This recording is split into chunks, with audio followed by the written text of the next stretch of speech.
Bueno, ya son las 8 de la mañana. Vamos a dar inicio con la sesión académica del día de hoy. Vamos a revisar el tema de síndrome de alergia oral, desafío clínico, diagnóstico y terapéutico. Mi profesora asesora fue la doctora Cindy Elizabeth de Lira Quesada y mi nombre es Daniela Robles Rodríguez. Yo soy residente del segundo año de alergia e inmunología clínica. Para empezar, vamos a ver un poquito de historia. Este síndrome se ha descrito desde 1942, en donde se hicieron las primeras descripciones en personas que veían que tenían síntomas respiratorios estacionales y que al mismo tiempo también presentaban síntomas orales como picazón, edema o ardor en la boca. Pero no fue hasta 1987 donde el personaje llamado Amlot propuso por primera vez el término de síndrome de alergia oral, el cual se utilizó para describir los síntomas de alergia a diversos alimentos en pacientes que ya tenían el antecedente de ser alérgicos a aeroalérgenos. Y en 1995 se intentó ampliar un poquito más este término, ya que se identificó que no solamente los síntomas se localizaban a nivel oral, sino que también podía haber síntomas sistémicos y se le denominó síndrome de polen fruta para caracterizar mejor pues la patogénesis de esta enfermedad y evitar las confusiones en cuanto a los síntomas. Vamos a tener que definir la alergia alimentaria para poder entender un poquito mejor este tema. La vamos a definir como un efecto adverso a la salud que va a surgir de una respuesta inmune específica que se va a producir de forma reproducible ante la exposición a un determinado alimento. Y esta alergia alimentaria pues va a tener muchas presentaciones clínicas, dentro de las cuales pues tenemos la urticaria propiamente, la aparición de angioedema o de síntomas respiratorios, pero adentrándonos en este tema, vamos a tener pues las tres definiciones que comentamos previamente: el síndrome de alergia oral, el cual se va a localizar específicamente a síntomas orales, mientras que el síndrome de polen fruta pues ya va a abarcar también lo que son los síntomas sistémicos. Sin embargo, pues más adelante también se identificó que no solamente las frutas son las que van a causar estos síntomas en los pacientes, sino que también algunas verduras o nueces pueden llegar a desarrollar estos síntomas, por lo que pues el término más correctamente adaptado sería el síndrome de polen alimento. Dentro de los alérgenos alimentarios tenemos dos clases diferentes: los alérgenos alimentarios de clase 1, los cuales van a producir sensibilización a través del tracto gastrointestinal, y ahí mismo es donde van a producir los síntomas. Algo característico de estos alérgenos alimentarios del grupo 1 va a ser que van a ser resistentes a la digestión, o sea, a las enzimas gástricas e intestinales, y estos van a poder producir síntomas graves como la anafilaxia.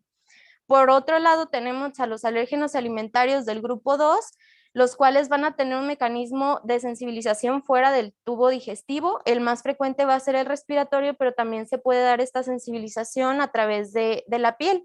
Y estos van a ser los que característicamente van a presentar reacción cruzada con pues los pólenes sobre todo.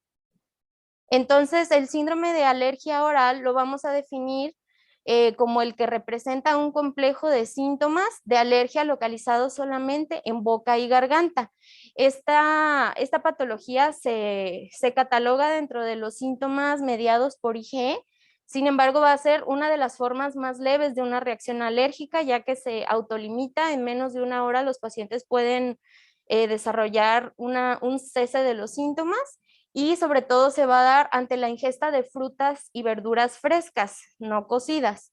Entonces, algunos de los alérgenos alimentarios de clase 1, más bien de los grupos de proteínas de estos alimentos, van a ser las proteínas de transferencia lipídica, las asociadas a giberelina, que las vamos a ver más adelante, proteínas de almacenamiento de algunas semillas, y estos alérgenos alimentarios, que recordemos que sensibilizan a través del tracto gastrointestinal, pues van a producir síntomas como urticaria, angioedema, síntomas respiratorios gastrointestinales e incluso reacciones más graves como la anafilaxia. Mientras que los alérgenos alimentarios de clase 2, los grupos de proteínas que caracterizan este tipo de alérgenos van a ser las profilinas y los relacionados con BED-B1, que serían el grupo de proteínas PR10. Estos síntomas que van a presentar estos alérgenos alimentarios, pues va a ser característicamente el síndrome de alergia oral, por ejemplo, con la reacción cruzada que ocurre entre BEP1 y la proteína APIG1 del apio y GLI-M4 de la soya.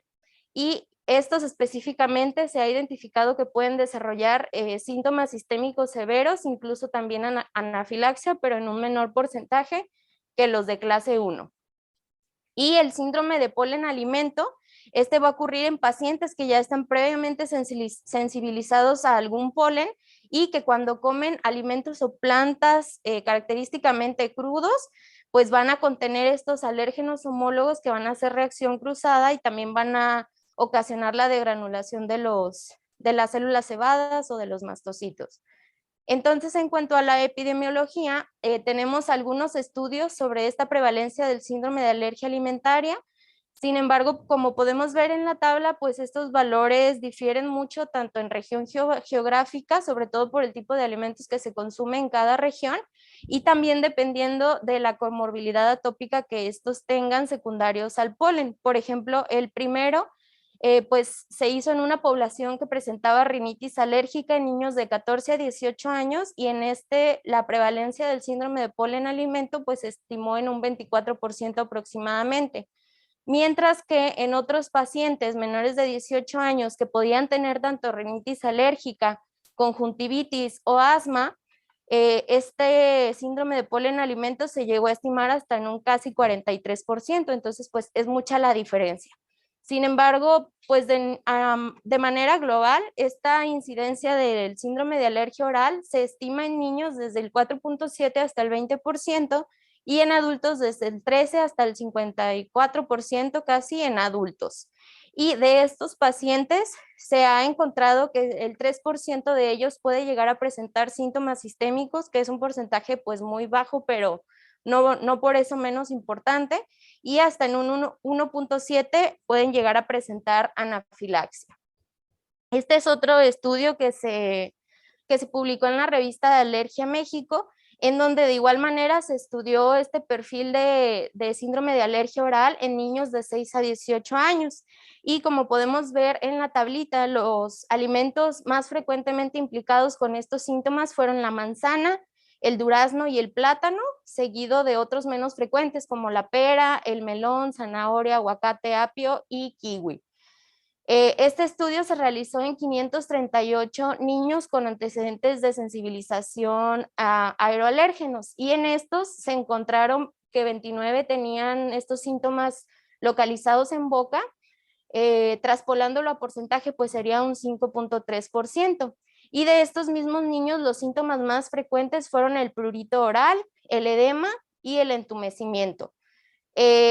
También se evaluó el tiempo de inicio en el que ellos presentaron los síntomas y los más frecuentes fueron los que presentaron síntomas al contacto inmediatamente después pues, de comer el alimento, y la comorbilidad también más frecuente pues fue la rinitis alérgica. En este mismo estudio también se evaluó el perfil de sensibilización a pólenes y podemos ver que tanto el roble, el aliso, el fresno y el abedul fueron los pólenes más frecuentemente encontrados en esta población. En este otro estudio la prevalencia también varía. En este estudio se incluyeron 267 niños de 6 a 14 años y se encontró una prevalencia de este síndrome de alergia oral en un 8.9%. De estos pacientes, los que presentaban asma, pues incluía el 9.1% y los que presentaban rinitis alérgica el 8.8%. Y a diferencia de la tabla anterior, aquí el alimento más frecuentemente implicado fue la piña con un casi 63%, mientras que los síntomas más frecuentes fueron el hormigueo oral y el prurito de igual manera. En este otro estudio que se hizo en Guadalajara por el doctor Bedoya Barajas, se incluyó 1,200 estudiantes de una población total de 25,000 aproximadamente estudiantes universitarios, de los cuales pues presentaban de 18 a 25 años de edad, y en esta la prevalencia se estimó de un 3.4%. encontrando que había mayores síntomas con fruta en un 68%, síntomas a vegetales en un 22% y a mariscos en un 19%. Y de igual manera, el síntoma oral más frecuente fue el prurito. Aquí también se incluyeron los síntomas extraorales, que podrían ser pues los sistémicos, encontrando los más frecuentes enrojecimiento en la piel o un rash, también prurito cutáneo y dolor y distensión abdominal. Este fue un estudio que se realizó aquí en el Centro Regional de Alergia e Inmunología Clínica, en donde la prevalencia de síndrome de alergia oral se estimó en un 4%, y de igual manera se realizó este estudio con Artemisa, que se encontró sensibilización en 21 de 205 pacientes, calculándolo en un 10% de porcentaje, y de estos, el 80% presentaban pruebas cutáneas positivas a algún alimento. Sin embargo, como dice aquí en la conclusión, los alimentos que salieron con mayor frecuencia no fueron los que están descritos en la literatura, por lo que pues este autor nos sugiere pues hacer mucha más investigación al respecto, ya que en este estudio salió el frijol y el camarón como los alérgenos pues más frecuentemente asociados, y pues no coincide con lo que nos rige la literatura. Entonces, el síndrome de polen alimentos lo vamos a encontrar como una enfermedad alérgica que puede ser muy común entre los pacientes que ya están sensibilizados a aeroalérgenos, y estos pues van a presentar una reacción cruzada en los alérgenos de los pólenes y de los alimentos. Característicamente va a ser mediada por IgE, y ellos van a presentar síntomas orofaringios con un inicio inmediato posterior al consumo del alimento, y algo importante pues es que tienen que tener el antecedente precisamente de la alergia a algún polen. Dentro de los factores de riesgo que se han encontrado a este síndrome, perdón, pues son todas las enfermedades atópicas como el asma, la rinitis alérgica y la dermatitis atópica. Y de manera característica, pues también se ha visto con mayor frecuencia en mujeres, sin embargo, aún no se conoce la causa. Algunos de los pólenes y su reacción cruzada con los alimentos lo podemos ver en esta tabla. Como podemos ver, el abedul es uno de los pólenes que tiene mayor reacción cruzada con un gran número tanto de frutas, vegetales, nueces, incluso de granos. Mientras que pues la artemisa es uno de los que tiene menor reacción cruzada con estos alimentos. Más adelante los vamos a ir revisando más detenidamente. Los alimentos más frecuentes que se han encontrado aquí en México que desarrollan estos síntomas relacionados con los pólenes son la manzana, la cereza, el durazno, el melón y el kiwi. Dentro de la fisiopatología, pues como lo hemos visto en la mayoría de las enfermedades alérgicas, para poder desarrollar este síndrome ocupamos una fase preliminar de sensibilización al polen, en donde cualquier polen pues va a estimular a las células dendríticas o las presentadoras de antígeno a que las células T vírgenes se puedan traspolar a un fenotipo TH2, y estos a su vez a través de las citocinas importantes 4, 5, 13 puedan estimular a las células B para la producción de esta inmunoglobulina E específica, que es la que va a estimular a las células cebadas, sobre todo los mastocitos, para la degranulación de sus mediadores inflamatorios. Y ya en la fase clínica podemos ver que al consumir un alimento que tiene una proteína alergénica con secuencia o forma estructural similar a la estructura del polen, también puede llegar a confundir al mastocito para que se pueda estimular y de igual manera liberar sus mediadores como histamina, leucotrienos, citocinas y prostaglandinas. Un ejemplo muy claro que nos dicta la literatura es la homología entre el polen de abedul, específicamente el BET-B1, y la proteína alergénica de la manzana, MALD1. Esta proteína pues estimula todo lo que ya vimos, todas estas células, el linfocito T, el linfocito B, para que haya producción de IgE específica, se liberen estos mediadores, y lo más frecuente es que encontremos síntomas a nivel de boca o de faringe, como enrojecimiento, edema, prurito, ya vimos que también puede haber hormigueo, Y sin embargo también puede haber síntomas sistémicos que aunque no son tan frecuentes, pues no hay que olvidarlos. Incluso se pueden llegar a presentar síntomas neurológicos como la ansiedad, la sensación de muerte inminente, cefalea o síntomas cardiovasculares como mareo, aturdimiento, palidez, cianosis, pulso débil, incluso hipotensión y choque. También síntomas respiratorios, dentro de los cuales se encuentran tos, sibilancia, dificultad para respirar, congestión nasal o voz ronca. Y dentro de los síntomas gastrointestinales, pues podemos tener náusea, dolor de estómago, dolores abdominales, vómitos o diarrea. Y en la piel podemos llegar a presentar, lejos del sitio de la boca, urticaria, edema, prurito, también enrojecimiento o sensación de calor. Vamos a empezar a revisar los alérgenos que tienen más frecuentemente o que se ha identificado que tienen una mayor predisposición de tener reactividad cruzada. Se dice en la literatura que hay más de 150 proteínas alergénicas, más grupos, vaya. Sin embargo, todos estos grupos no tienen reactividad cruzada. Los que se conoce que tienen una mayor reactividad son las profilinas, las proteínas relacionadas a patógenos y las prolaminas. Esta reactividad cruzada es debido a la similitud estructural entre las proteínas de distintas fuentes. Por ejemplo, aquí tenemos nuevamente el ejemplo del abedul y la manzana y se incluye también el alérgeno del apio, en donde podemos ver que su estructura pues es casi idéntica, ¿verdad? Entonces, por eso, pues sí se llega a confundir y la IgE específica para estos alérgenos pues estimula las células inflamatorias. Entonces, dentro de las proteínas relacionadas a patógenos vamos a tener de dos grupos, PR5 y PR10. Dentro de las prolaminas, la más importante o el subgrupo más importante serían las proteínas de transferencia lipídica o las LTPs.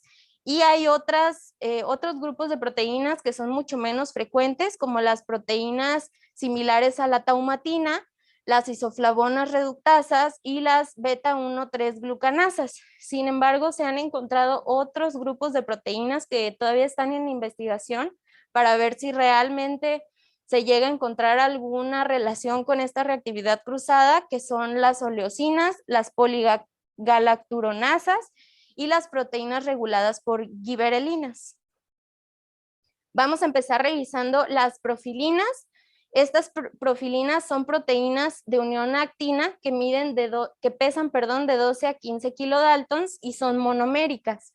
Estas van a ser importantes en el cuerpo ya que medían la interacción entre la membrana y el citoesqueleto de las células, y en estas se ha encontrado que hay una muy poca diversidad en cuanto a su estructura. Entonces es por eso que hay una mayor homología entre todas estas proteínas, llegando a compartir las secuencias entre un 70 hasta un 85% de la estructura.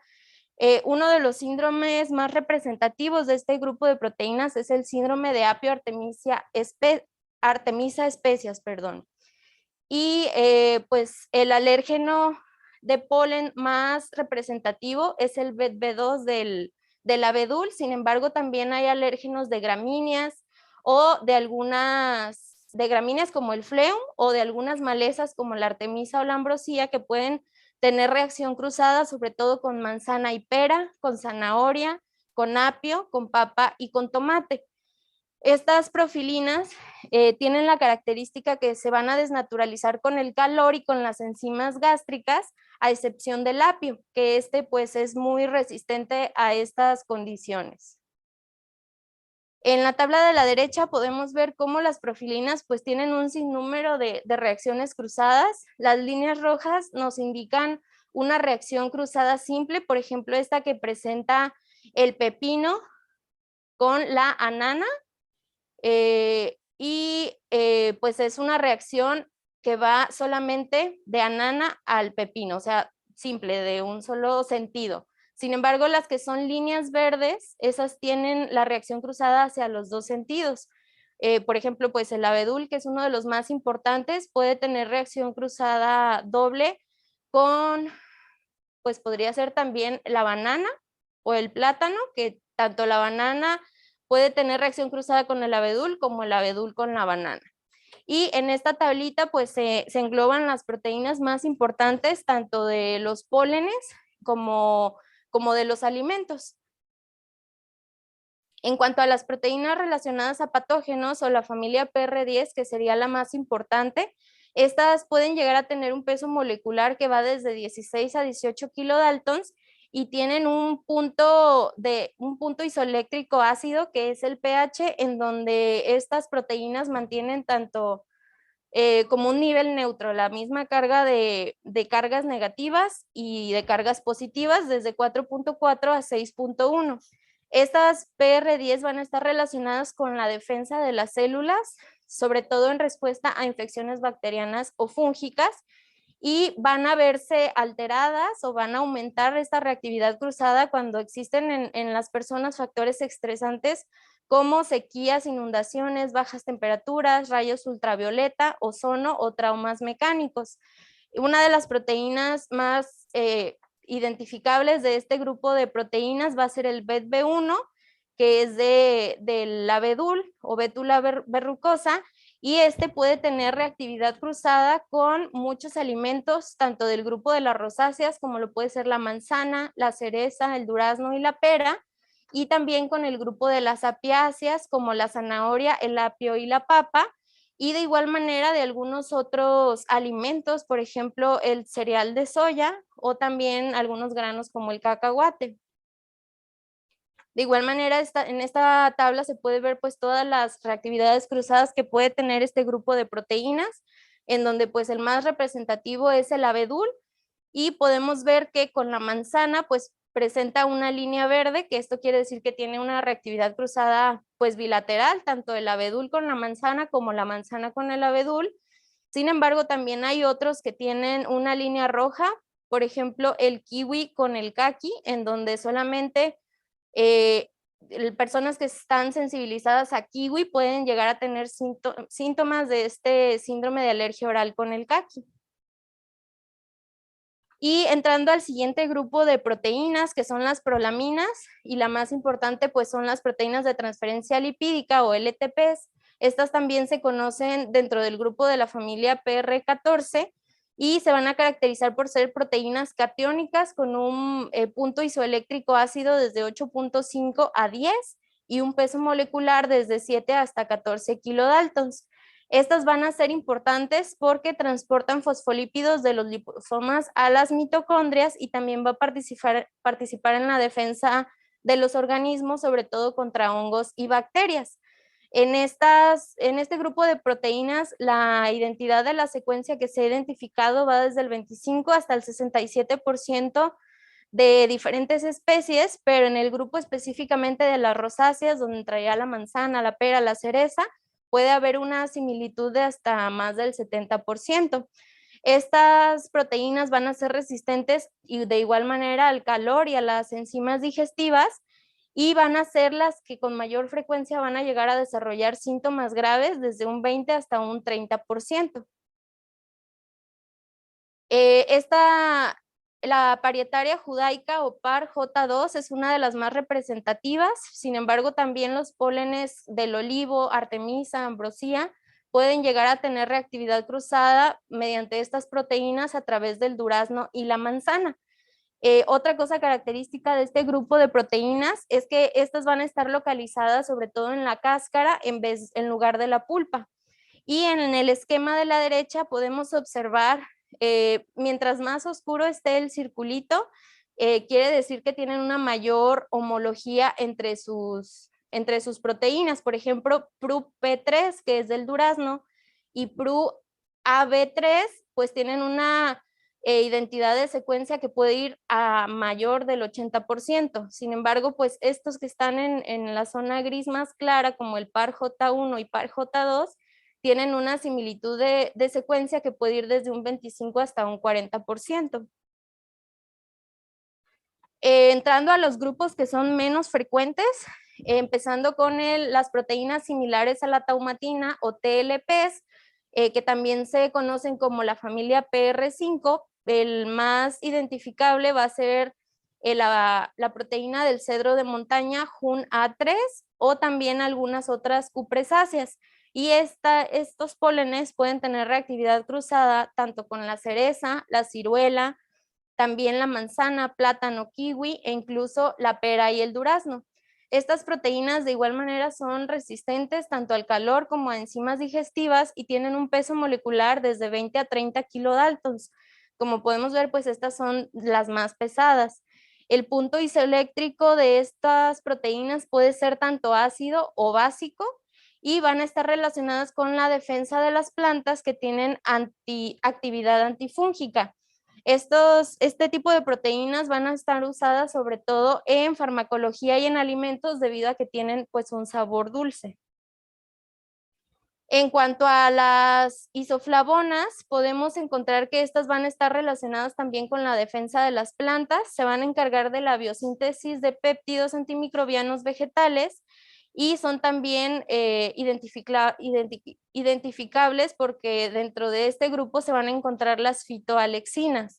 Estas van a tener un peso molecular desde 34 hasta 37 kilodaltons y un punto isoeléctrico ácido que va a oscilar entre 4.5 y 6.7. El polen representativo de este grupo es el BET-B6 y este puede tener una reactividad cruzada con pera, zanahoria, algunos frutos secos como la avellana y también la manzana, la naranja, el caqui y el lichi. En cuanto a las beta-1,3 glucanasas, estas van a ser unas glicoproteínas de la familia PR2 y van a ser enzimas que degradan a los glucanos con un peso molecular de igual manera de 34 a 37 kilodaltons y un punto isoeléctrico ácido desde 4.8 a 5.5. El polen representativo va a ser el OLE9 del olivo y también del fresno, el FRAE9.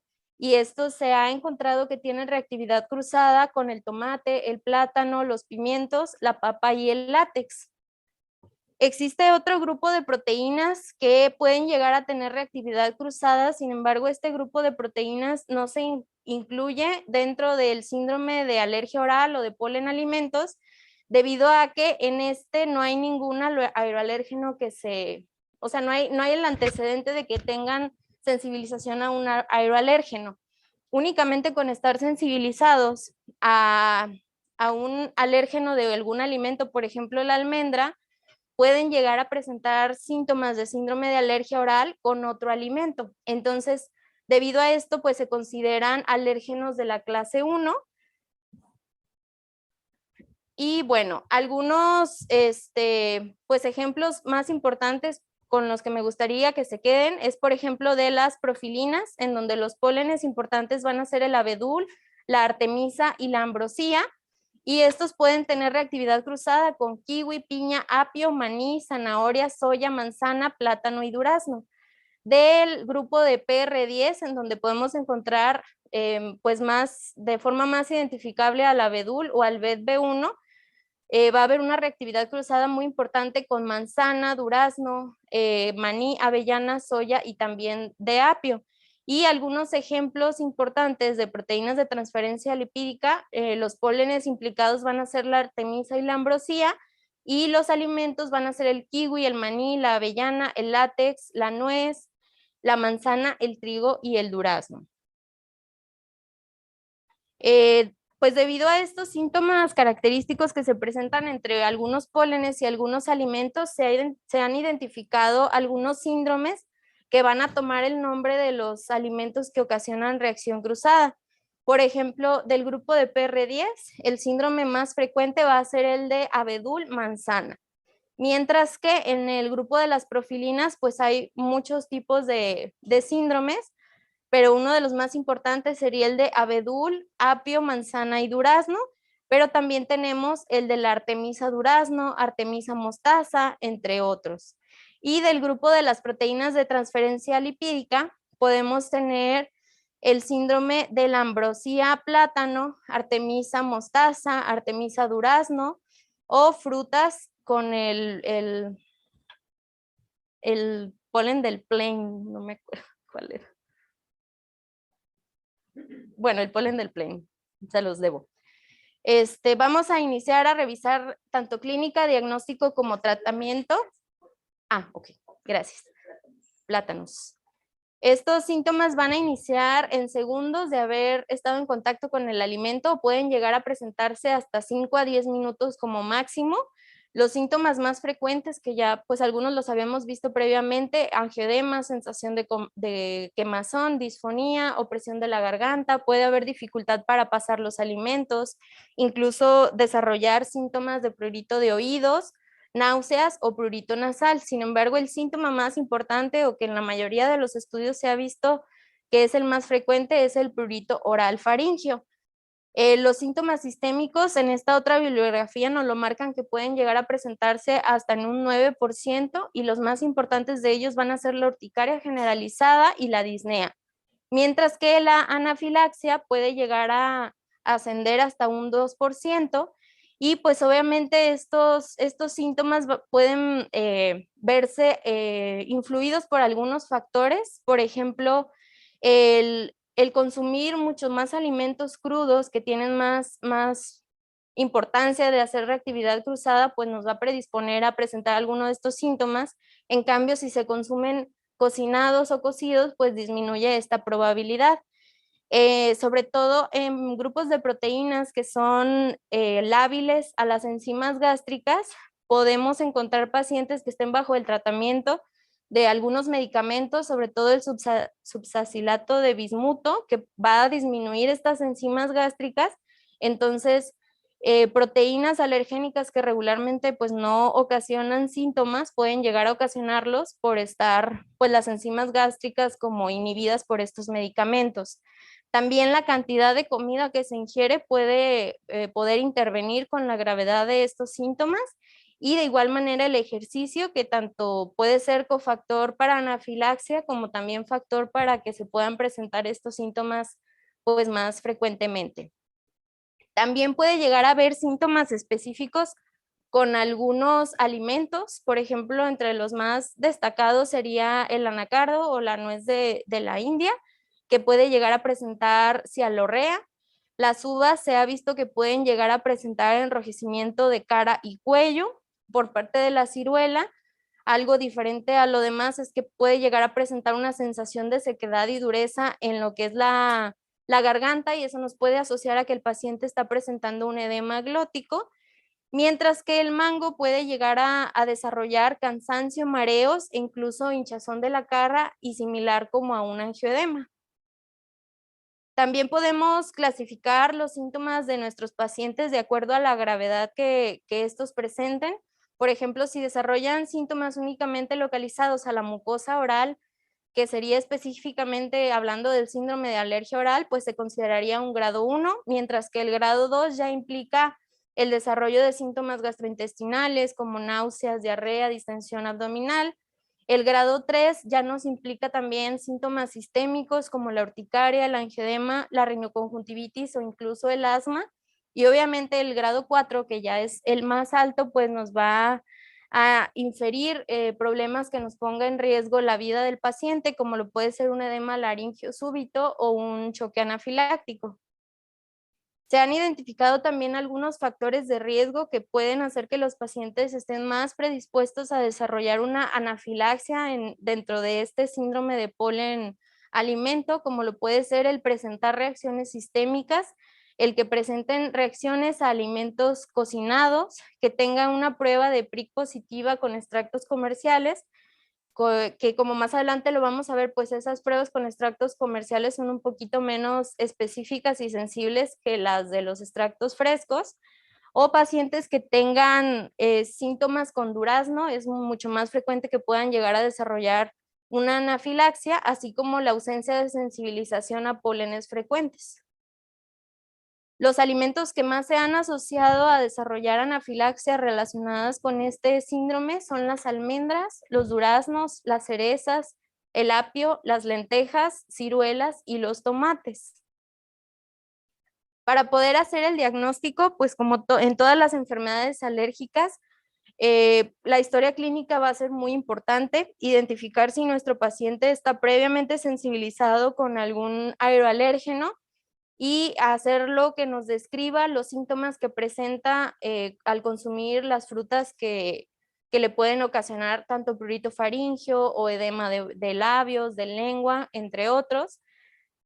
También la prueba de reto oral doble ciego controlado por placebo, pues sería el estándar de oro. Sin embargo, pues sabemos que en esta tenemos que tener cuidado por el riesgo de que los pacientes pues puedan llegar a desarrollar una anafilaxia, sobre todo si ya tienen el antecedente de haber presentado reacciones graves al consumir el alimento, por lo que pues las pruebas cutáneas serían las pruebas más ideales para poder hacer el diagnóstico, en donde se trata de buscar pues la presencia de IgE específica.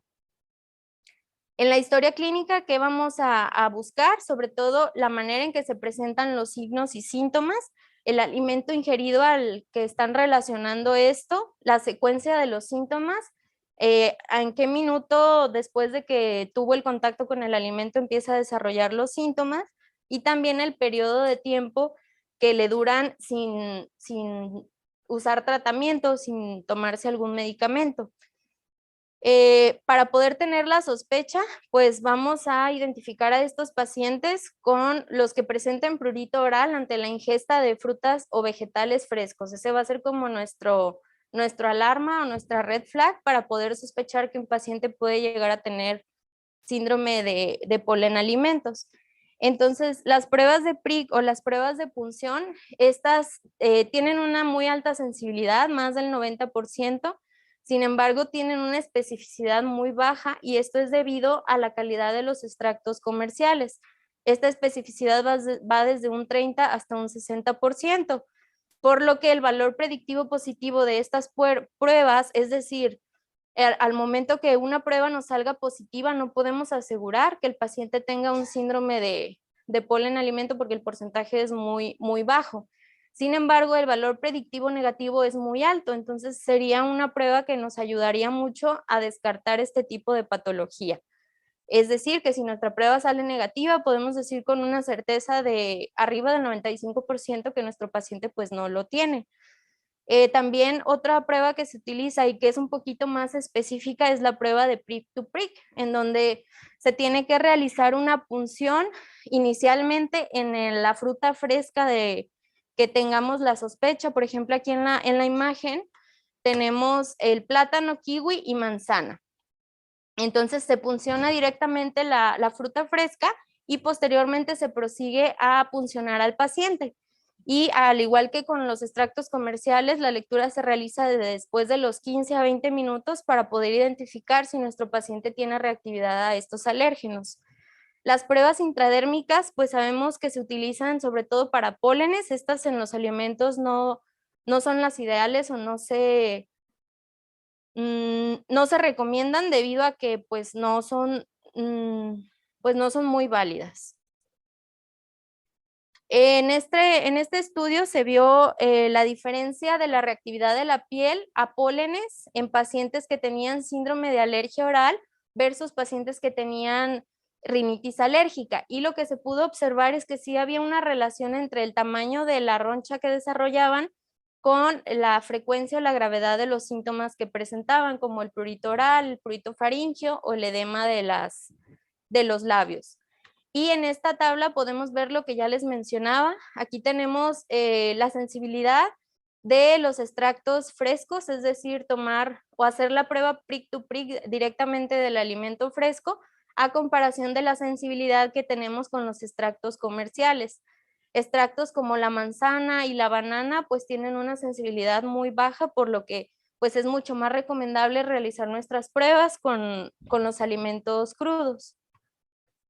También existen otro tipo de pruebas como la resolución por componentes, en donde podemos identificar realmente cuál es la sensibilización primaria que tienen nuestros pacientes, identificar a qué polen están sensibilizados para poder ver con cuáles alimentos cruzan realmente, identificando pues también el grupo de proteínas al que pertenecen.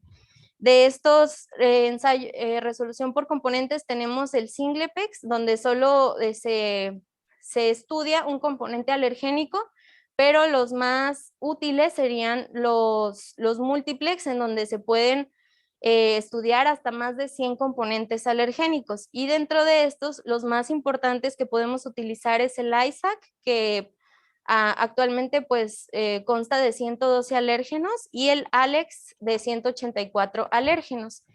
Y pues se utilizan alérgenos purificados en donde se observa la similitud de ellos y de esta manera se pueden considerar ausentes o presentes.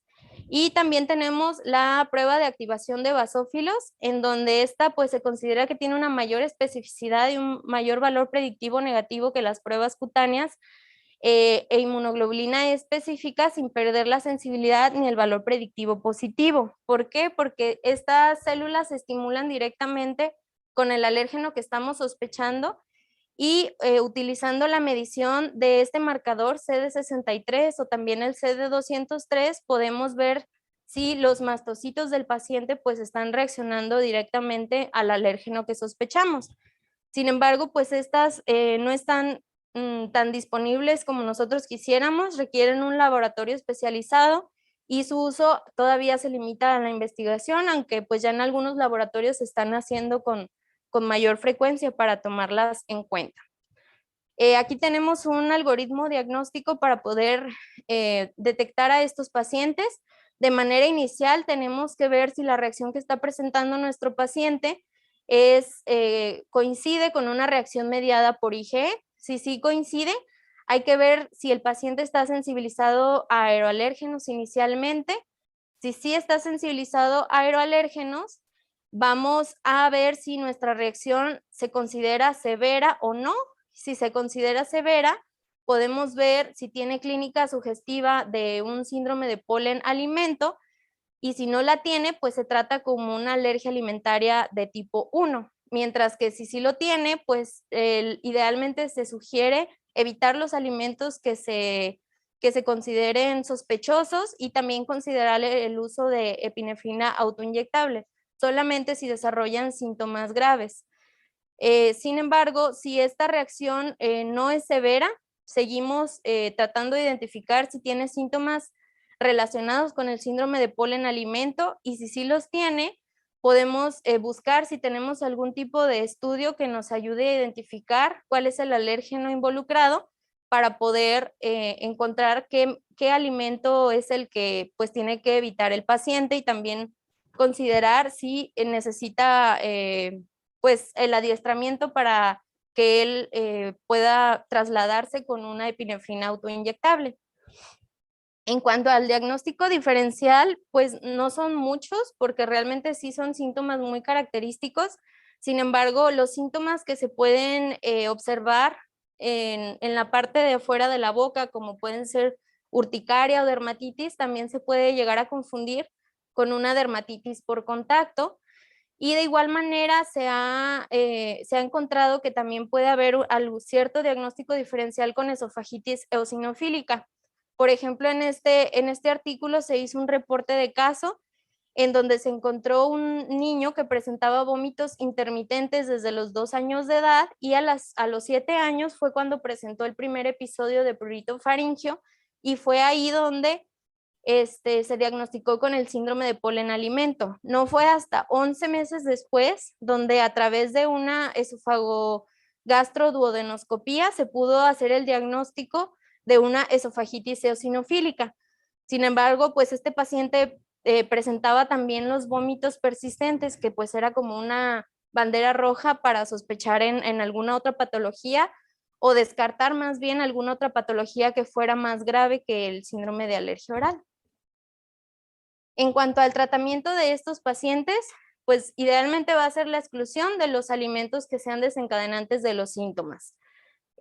También hay que recomendarle al paciente que pueda tratar de ingerir en lugar de alimentos crudos, alimentos cocidos, para ver si con eso disminuyen los síntomas.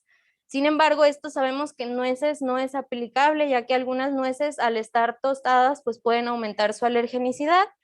Y en cuanto a la educación de los pacientes, se puede hacer reto oral a frutas y verduras de la misma familia en los pacientes para poder identificar algún otro alimento que el paciente no haya detectado. De igual manera, el manejo de las formas graves, si llegaran a presentar síntomas sugestivos de una anafilaxia desencadenada por este síndrome, pues darle al paciente la educación necesaria para que pueda pues trasladarse con su epinefrina autoinyectable. Por lo general en las reacciones leves se puede llegar a utilizar antihistamínicos, tanto H1 como H2, pero pues generalmente estas reacciones son momentáneas y ceden automáticamente en menos de una hora. Entonces también se puede dar la oportunidad a que se disminuyan los síntomas solo. Y otro tratamiento que se ha estudiado es el uso de inmunoterapia, tanto subcutánea como sublingual. Sin embargo, pues como vamos a ver en estas tablas, los resultados han variado según la dosis y la vía de administración. En cuanto al abedul, que es uno de los más importantes o de los más representativos, no hay evidencia clara de que la inmunoterapia con alérgenos, sobre todo la subcutánea, sea útil para los síntomas que los pacientes desarrollan con los alimentos. En cuanto a la sublingual, se ha visto que los pacientes desarrollan mejoras en la tolerancia, sobre todo en células T y células T reguladoras, de igual manera en IgG4. Sin embargo, los efectos clínicos pues son limitados y no se han podido corroborar. En cuanto a la inmunoterapia oral, se ha visto que la ingesta de manzana continua puede llegar a inducir una tolerancia clínica, es decirle pues al paciente que no deje de consumir manzanas si los síntomas no son graves, y de esa manera los síntomas pueden ir disminuyendo. Sin embargo, se ha encontrado que en este tipo de inmunoterapia oral no se han encontrado cambios inmunológicos. También se han intentado hacer inmunoterapias con alérgenos recombinantes y esta se ha visto que es segura y eficaz y que indujo respuestas inmunitarias características de la tolerancia periférica a manzanas. Sin embargo, falta ver si los síntomas clínicos también disminuyen junto con estas respuestas inmunitarias.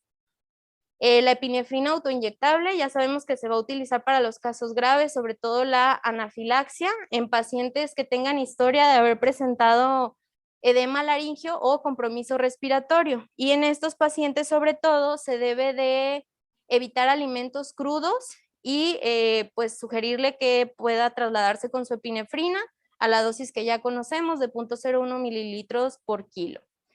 Y pues aquí tenemos una tabla de los pasos para que se puedan autoinyectar la epinefrina para poderles explicar de una manera más gráfica. De igual manera, se han hecho algunos estudios con el omalizumab, en donde en este artículo específicamente se informa el primer caso de desaparición del síndrome de alergia oral inducido por la manzana en una paciente que era alérgica al polen de abedul después del tratamiento con omalizumab. Este hallazgo fue un hallazgo incidental, ya que el omalizumab se estaba utilizando para una urticaria crónica espontánea y se vio que en el transcurso del tratamiento con el omalizumab, la paciente fue capaz de poder consumir una manzana sin presentar ningún síntoma. Entonces, por eso se hizo esta publicación. En cuanto al pronóstico de estos pacientes, se ha visto que en general es bueno.